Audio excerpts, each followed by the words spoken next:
বিশ্বনবী বলেছেন এই হচ্ছে সেই শাম, যেই শাম নিয়ে আজকে গোটা দুনিয়া কেঁপে উঠছে। শামের ময়দানটা আল্লাহ পাক কিয়ামতের দিন এটাইকে আখিরাতের কিয়ামতের ময়দান বানাবেন, হাসরের ময়দান বানাবেন। শাম যেই জায়গায় অবস্থিত এই জায়গাটা হাসরের ময়দান হয়ে যাবে। আল্লাহ পাক বলেছেন 50,000 সানাতিম মিম্মা তাউদ্দুন। হাসরের ময়দানে বিচারের দিবসে তোমরা দুনিয়ার হিসাব মতে একদিন নয়, 2 দিন নয়, দুনিয়ার গণনা মতে 50,000 বছর যা ওই শামের হাসরের ময়দানে তোমাদেরকে দাঁড়ায় থাকতে হবে। দুনিয়ার গণনা মতে 50,000 বছরে যত বড় আখিরাতের ময়দানটা হয়ে যাবে একদিন তত বড়। আল্লাহু আকবার। এই শামের ময়দানটাকে আল্লাহ পাক টেনে বাড়ায় দিবেন। ইয়াজমাউল্লাহুন নাস ইয়াউমাল কিয়ামা। বুখারীর জিলসানিতে আনাস ইবনে মালিক রাদিয়াল্লাহু আনহু তিনি বর্ণনা করেছেন সমস্ত মানুষদেরকে একত্রিত করা হবে এই শামের ভিতরে। এই শাম হচ্ছে সেই শাম যেই শামের উপরে লক্ষ লক্ষ নবী পয়গম্বরের শুভাগমন হয়েছে। নবীজি বলেছেন এই হচ্ছে সেই শাম যেই শামের মধ্যে কিয়ামতের আগ পর্যন্ত ইসলামের বিজয়ের পতাকা উড্ডীন হয়ে থাকবে। তাদের থেকে কলেমার পতাকা কেউ ছিনিয়ে নিতে পারবে না। আল্লাহু আকবার। আজকে সিরিয়ার ছোট্ট ছোট্ট ছেলেরা মাত্র 8 বছর বয়স, এই ছোট্ট 8 বছরের ছেলেকে যখন জিজ্ঞেস করা হয়, ও ছেলে তুমি দৈনিক কয় ওয়াক্ত নামাজ পড়ো? সে বলে আমি 6 ওয়াক্ত নামাজ পড়ি। সাংবাদিকরা জিজ্ঞেস করলেন নামাজ তো 5 ওয়াক্ত, 6 ওয়াক্ত কেন পড়ো? ছোট্ট ছেলে জবাব দেয় প্রতিদিন আল্লাহর হুকুম 5 ওয়াক্ত নামাজ পড়ি, আর প্রতিদিন আমাদের শহীদ ভাইদের জন্য আর 1 ওয়াক্ত জানাজার নামাজ আদায় করি। যেই শামের ভিতরে যেই সিরিয়ায় প্রতিদিন মুসলমানদের রক্ত ঝরেছে, মুসলমানদের চোখের পানি ঝরেছে, আস্তে আস্তে সেই শামের মাধ্যমে গোটা দুনিয়াতে কোরআনের বিজয় দিবেন যিনি, তিনি কে? বিশ্বনবী একবার দুহাত উঁচু করলেন। বুখারীর বর্ণনায় সাহাবায়ে কেরাম উপস্থিত, তিনি বললেন আল্লাহুম্মা বারিক লানা ফি শামিনা ওয়া ফি ইয়ামানিনা। ও আল্লাহ, আমি বিশ্বনবী নিজ হাতে দোয়া করলাম শামের মধ্যে বরকত দাও, ইয়ামানের মধ্যে বরকত দাও। সাহাবায়ে কেরাম অবাক হয়ে কয়, ইয়া রাসূলুল্লাহ, শামের জন্য আপনি এত গুরুত্ব কেন দিচ্ছেন? শামের জন্য এত বরকতের দোয়া আপনি কেন করছেন? বিশ্বনবী বললেন, শোনো, শামের কিছু যুবক আছে যাদের এই কপালটার ভিতরে ইমানের নূর চমকাবে। সাহাবায়ে কেরাম বললেন, ইয়া রাসূলুল্লাহ, সেটা কেমনে? বিশ্বনবী বললেন, ইমানের নূর এত শক্তিশালী তাদের হবে, স্বৈর শাসকরা তাদের থেকে ইসলাম ছিনিয়ে নিতে চাইবে, বাইতুল মুকাদ্দাস ছিনিয়ে নিতে চাইবে, কোরআন ছিনিয়ে নিতে চাইবে, কিন্তু ওই বিজয় বীর বাগেরা আল্লাহু আকবার তাকবীর দিয়া বাতিলদেরকে তারা প্রতিহত করবে, আর আস্তে আস্তে করে শামটাকে কোরআনের রাজত্ব নিয়ে আসবে। কোন সুবহানাল্লাহ। শুধু তাই নয় আমার ভাইয়েরা, শাম হচ্ছে সেই জায়গা বিশ্বনবী সাল্লাল্লাহু আলাইহি ওয়াসাল্লাম বললেন আল্লাহ আসমান থেকে অগণিত ফেরেশতা পাঠায়, যেই ফেরেশতারা প্রতিনিয়ত সিরিয়ার বুকে নাজিল হয়, আর সিরিয়াবাসীর জন্য স্বয়ং ফেরেশতারা প্রতিনিয়ত দোয়া অব্যাহত রেখেছে। সিরিয়ার শামের দামেস্কের একটা মসজিদ আছে, ওই মসজিদের একটা সাদা মিনার। নবীজি ভবিষ্যৎবাণী দিয়েছেন যে আকাশ থেকে একজন নবী আসবেন কিয়ামতের আগে। ওই নবীর নাম কি? মাশাআল্লাহ, মাশাআল্লাহ, আপনার শিক্ষিত সমাজ। ঈসা পয়গম্বর আসমান থেকে, তিনি এখন কত নম্বর আকাশে আছে জানেন? 4th। এটাও মাশাআল্লাহ 4th আসমানে। বুখারী জিলদ আউয়াল বাবু কাইফা ফরিদাতিস সালাত ফিল ইসরা, এই অধ্যায়ের ভিতরে ইমাম বুখারী হাদিস নকল করে কয় 4th আসমানে হযরত ঈসা পয়গম্বর আছেন। কিয়ামতের আগে ঈসা নবী আসবেন। ঈসা নবী যখন আসবেন, তিনি ফেরেশতাদের কাঁধের উপর ভর করে সিরিয়ার বুকে নাজিল হবেন। সিরিয়ার দামেস্কের একটা মসজিদের সাদা মিনার থাকবে, ওই সাদা মিনারে তিনি নাজিল হবেন। গবেষকরা গবেষণা করে দেখেছে সিরিয়ার দামেস্কের সেই মসজিদের সাদা মিনার অলরেডি তৈরি হয়ে আছে। ঈসা নবী আসার জন্য, অবতরণ করার জন্য সব তৈরি হয়ে আছে। শুধু তাই নয়, ঈসা পয়গম্বর যখন এই সাদা মিনারে নেমে যাবেন, সেখানে ওই মসজিদের ভিতরে ইমামতির দায়িত্বে থাকবেন ইমামে মাহাদি, বীর বাহাদুর ইমাম মাহাদি। নাম কি? সবাই বলেন কি নাম? ইমাম মাহাদি নাম, এক বিজয় বাগের নাম। এই মাহাদি নাম শুনে সময় আসতেছে, এই মাহাদি নাম শুনে এখনই ভারত কাঁপতেছে, গোটা দুনিয়ায় ইউনাইটেড স্টেট কাঁপতেছে, গোটা দুনিয়ার কুফার জগৎরা খালি কয় এই মেহেদিটা আসবে কবে, আসলেই ঠপ করে ধরে ফেলবো। কিন্তু আল্লাহ কয় না, আমি আমার মাহাদিকে এমনভাবে আত্মপ্রকাশ করাবো, তোরা তাকে টোকা পর্যন্ত দিতে পারবি না, একটা চুল ছিঁড়তে পারবি না। কেননা মাহাদির হাত ধরে আর আমার ঈসার হাত ধরে গোটা দুনিয়া কলেমার পতাকা উড্ডীন হবে, বাতিল সেদিন পালাবার রাস্তা খুঁজে পাবে না। সময় আসতেছে, ওই মিনার তৈরি হয়ে গেছে। নবীজি বলেছেন সাদা মিনারে আসবে, মিনার তৈরি। নবীজি বলেছেন ওই মসজিদের ইমাম হবে মাহাদি। মাহাদির আত্মপ্রকাশ কত সালে হবে, কেমন হবে, আল্লাহ আলাম, আল্লাহ ভালো জানেন। তবে শীঘ্রই আলামত বলছে চলে আসবে। এবং গবেষকরা বলছেন বর্তমান দুনিয়ার ইসলামের গবেষণা এত বেশি হচ্ছে, ইসলামের গণজোয়ার এত বেশি হচ্ছে, গোটা দুনিয়াতে লাস অ্যান্ডার্স টাইমস তারা রিপোর্ট করেছে, ইসলামের নতুন গবেষণা করে খোদ আমেরিকার ভিতরে প্রতি বছর 1,50,000 খ্রিস্টান নতুন নতুন করে কালেমা পড়ে মুসলমান হয়ে যাচ্ছে। জর্জ বার্নাস ইউরোপের একজন বিখ্যাত রাইটার, তিনি লিখছেন ইউরোপের ভিতরে, গোটা দুনিয়ার ভিতরে সবচাইতে গ্রহণযোগ্য, সবচাইতে পছন্দের এমন একটা ধর্ম আসবে আগামী 2043 সালের মধ্যে। গোটা দুনিয়াতে সবচাইতে জনপ্রিয় আদর্শ ধর্ম হবে আল ইসলাম। কোন সুবহানাল্লাহ। ইসলামের উপরে পৃথিবীতে কিছুই থাকবে না, মুসলমানদের ক্ষমতার উপরে কোনো ক্ষমতা কারো থাকবে না। মুসলমানেরা ক্ষমতা রাজত্ব চালাবে একমাত্র আল্লাহর কোরআন দিয়ে, আর কোরআনের উপরে পৃথিবীতে আর কিছু একটাও নাই। কোন ঠিক কিনা? সেই সিরিয়া আজ তৈরি হয়ে আছে, এভাবে করে গোটা দুনিয়া তৈরি হয়ে যাবে। আবার বিশ্বনবী বলেছেন তোমাদের সঙ্গে ওই হিন্দুস্তানের মালাউনদের সঙ্গে তোমাদের একটা যুদ্ধ হবে, মনে হচ্ছে যেন গাজওয়ায়ে হিন্দের একটা আভাস পাওয়া যাচ্ছে। ওরা বলছে পত্রিকার ভিতরে, স্যাটেলাইটের ভিতরে, বাংলাদেশের মানুষ ভয় পাচ্ছে। আর আমরা আমাদের বক্তব্যে বলেছি আমরা ভারতকে দেখে ভয় পাই নাই, বরং ভারত আমাদের বাংলাদেশের বিজয় দেখে মরণ কামড় শুরু হয়েছে। ওরা বুঝতে পেরেছে এই সেই লালমনিরহাট, এখানে যদি ইন্টারন্যাশনাল এয়ারপোর্ট তৈরি হয়ে যায়, চিকেন নেক 3 মিনিটের মধ্যে গড়িয়ে দেওয়া হবে। তোমরা তোমাদের রাষ্ট্র নিয়ে চিন্তা করো, আমাদের রাষ্ট্রের উপর তোমরা নাক গলাতে এসো না। এই রাষ্ট্র, এই জমিন মুসলমানদের, এই জমিন রবীন্দ্রনাথের নয়, এই জমিন হচ্ছে আল্লামা সাঈদীর আবাদ করা জমিন। এখানে কোরআনের রাজ হবে, এখানে কোরআন দিয়ে চলবে। তোমরা জ্বলো আর না জ্বলো এটা দেখার সুযোগ নাই। আমার জমিন, আমার রাষ্ট্র, আমার আল্লাহর দেওয়া নিয়ামতের রাষ্ট্র, এখানে কোরআন দিয়ে চলবে। কেননা আমার দেশের 90% মুসলমান, তারা কোরআনকে কলিজা দিয়ে ভালোবাসে।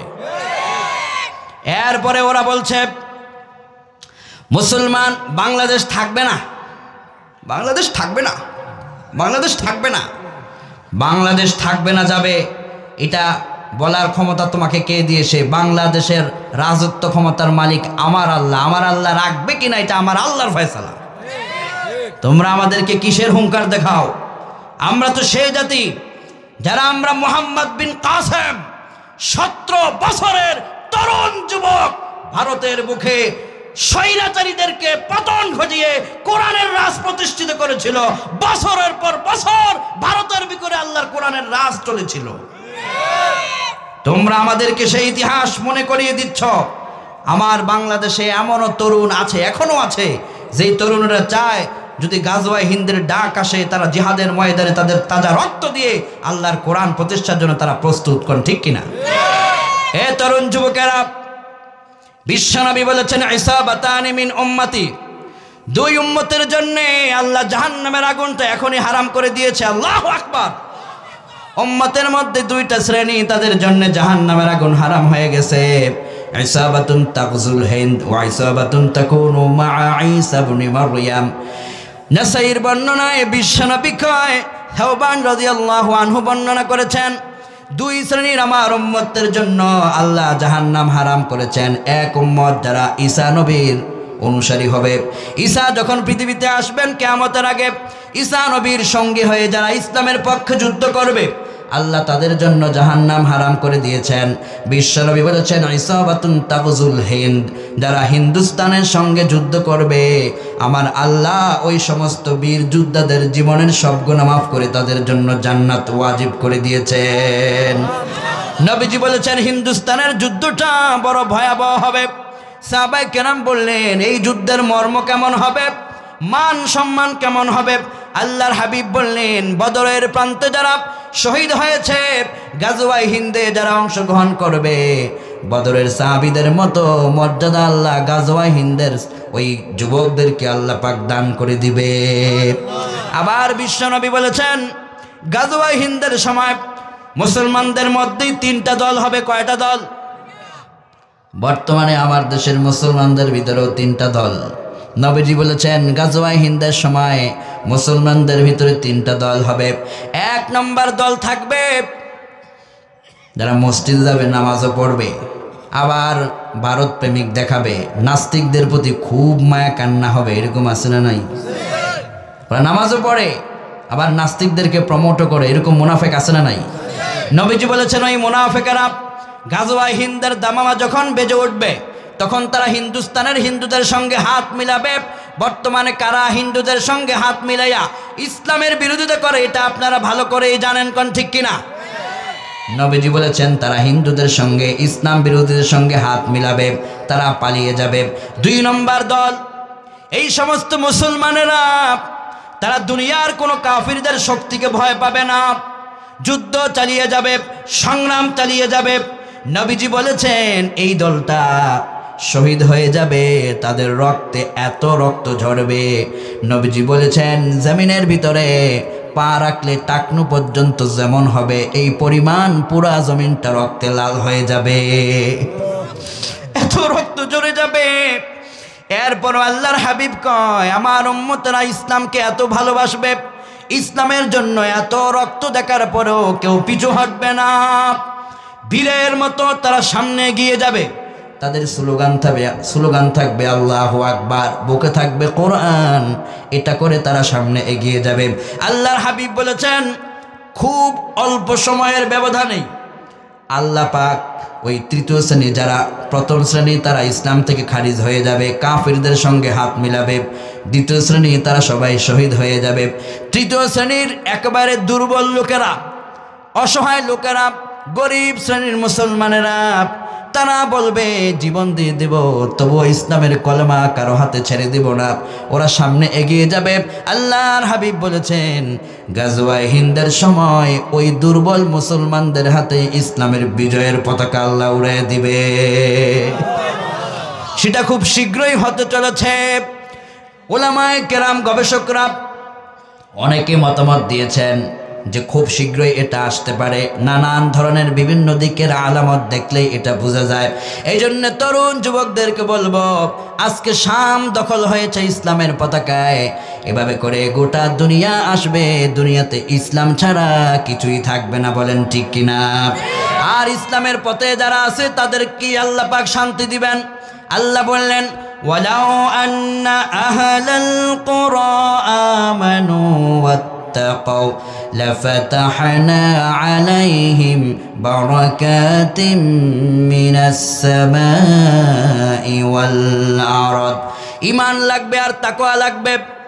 ঈমান আর তাকওয়া নিয়ে যারা তাদের ব্যক্তি, পরিবার, সমাজ, রাষ্ট্র, সচিবালয়, গণভবন, পার্লামেন্ট সব চালাবে, আল্লাহ বললেন, আমি আসমানের সব দরওয়াজা তাদের জন্য খুলে দেব।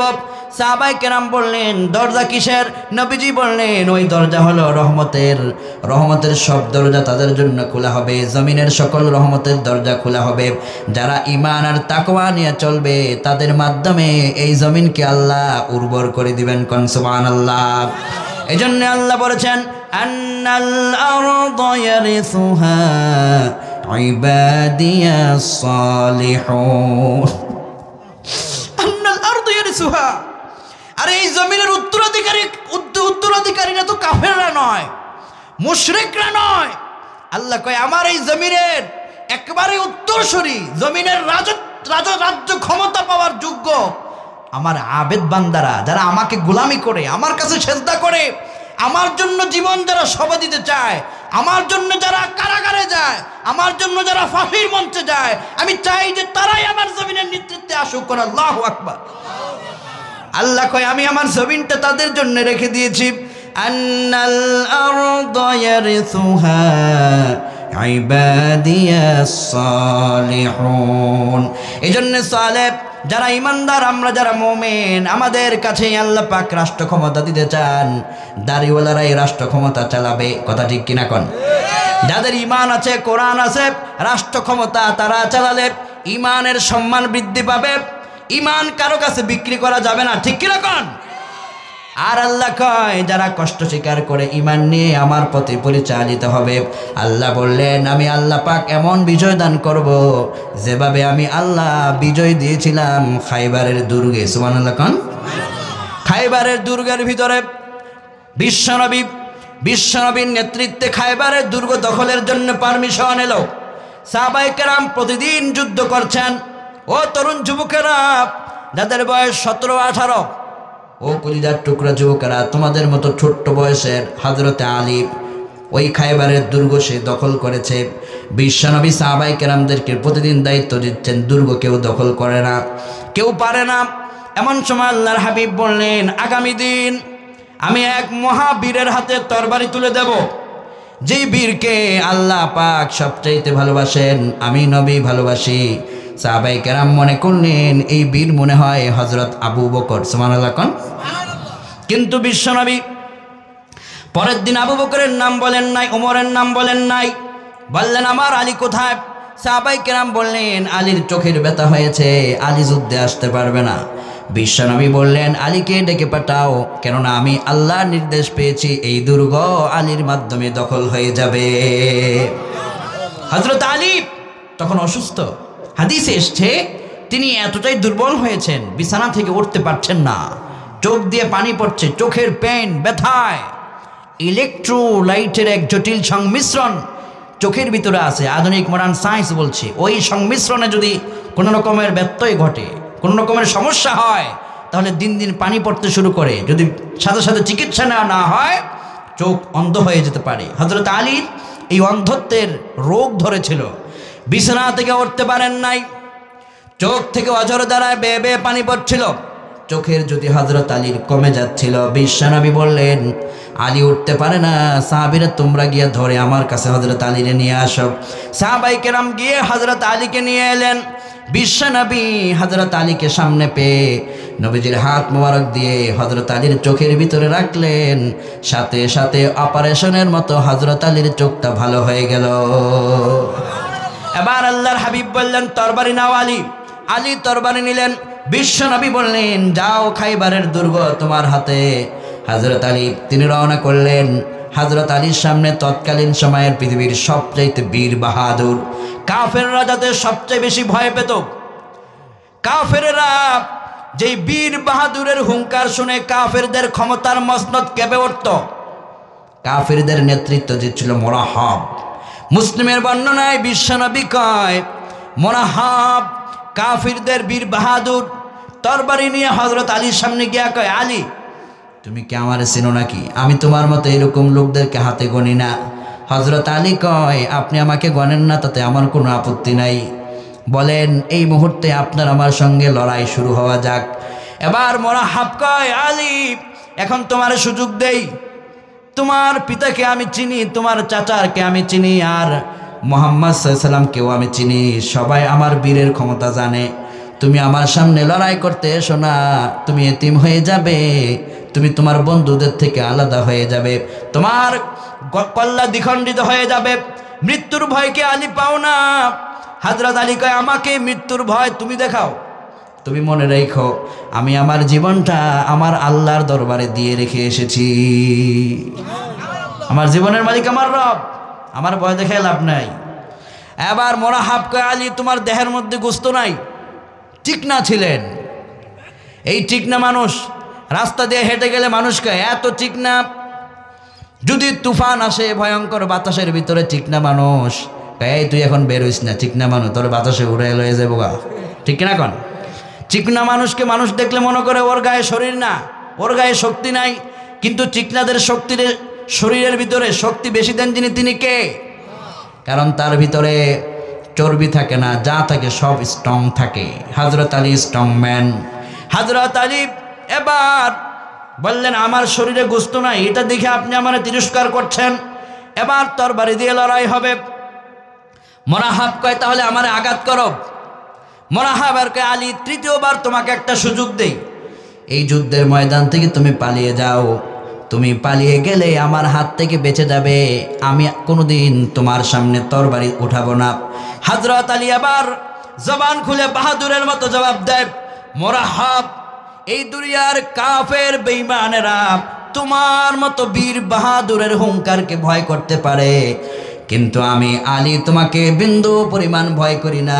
কেননা শুনে রাখো, তামাম দুনিয়ার সমস্ত কাফের জগৎকে দুনিয়া থেকে খতম করার জন্যে আমার আল্লাহ পাক আমাকে তোমাদের জন্যে কাফেরদের বিরুদ্ধে বাঘ বানিয়ে পাঠিয়েছেন।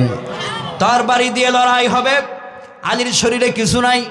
এবার হযরত আলী বললেন তাহলে খেলা শুরু হয়ে যাক। হযরত আলীকে মোরাহাব কয় তুমি আঘাত করো। মোরাহাবকে হযরত আলী কয় ইসলাম কাউকে আঘাত করতে আসে নাই, সুবহানাল্লাহ কোন? ইসলাম কাউরে আগে আঘাত করে না, কিন্তু ইসলামের জন্য যদি কাউকে আঘাত করা হয় মুসলমান তাদেরকে রণাঙ্গনে ছেড়ে দেয় না, ঠিক কিনা? হযরত আলী কয় আমি আগে আঘাত করব না, ইসলাম আগে আঘাত করে না, আপনি আঘাত করলে এবার জান আমি বাঁচাবো, এরপরে যা হবার হবে।